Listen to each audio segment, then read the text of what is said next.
গাজা যুদ্ধে ইসরায়েল হেরে গেছে ইনিয়ে বিনিয়ে বহুবারই সে কথা বলেছে ইসরায়েলি সমরবিদরা। ইসরায়েলি সামরিক বাহিনীর ক্ষতির পরিমাণটা উপেক্ষা করার উপায় নেই, যদিও নেতানিয়াহু প্রশাসন আকাশকুসুম স্বপ্ন দেখছে। অবস্থা এতটাই বেগতিক যে গাজায় যুদ্ধ চালানো, হিজবুল্লাহর আক্রমণ ঠেকানোর জন্য সেনা খুঁজে পাচ্ছে না ইসরায়েল। ডাক পড়েছে বুড়োদের, অর্থাৎ সাবেক সেনাদের হাতে পায়ে ধরে যুদ্ধের ময়দানে পাঠানোর জন্য রিজার্ভ ব্রিগেড তৈরি করেছে ইসরায়েল।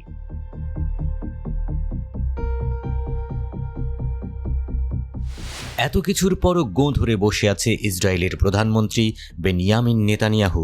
যুদ্ধবিরতির প্রস্তাবকে পাশ কাটিয়ে রাফায় পূর্ণমাত্রার অভিযান চান তিনি। এটাও তার আরেক দুষ্টবুদ্ধি। ক্ষমতায় টিকে থাকতে যুদ্ধই এখন তার হাতিয়ার। ইসরায়েলি প্রধানমন্ত্রী এখন তাই নিজ দেশেই খলনায়ক। রেড সিগন্যাল দিয়েছে যুক্তরাষ্ট্র। ইসরায়েল রাফায় পূর্ণমাত্রার অভিযান চালালে হামাসের কৌশলগত বিজয় হতে পারে বলেই সতর্ক করেছেন বাইডেন প্রশাসন।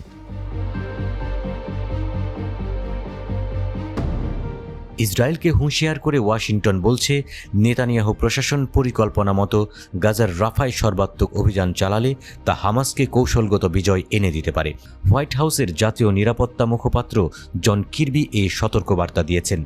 জন কির্বি বলেছেন, আমরা মনে করছি রাফায় যে কোনো বড় ধরনের অভিযান প্রকৃতপক্ষে সমঝোতা আলোচনা টেবিলে হামাসের হাতকে শক্তিশালী করবে, ইসরায়েলের হাতকে নয়।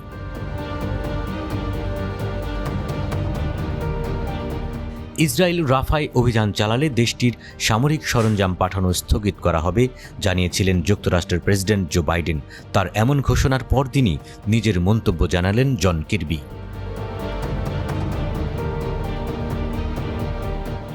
এদিকে ফিলিস্তিনের স্বাধীনতাকামী সংগঠন হামাস হুঁশিয়ারি উচ্চারণ করে বলেছে, রাফা শহরে ইসরায়েল কোনো ধরনের আগ্রাসন চালালে তাহলে দখলদার সেনাদের জন্য তার পরিণতি হবে ভয়াবহ।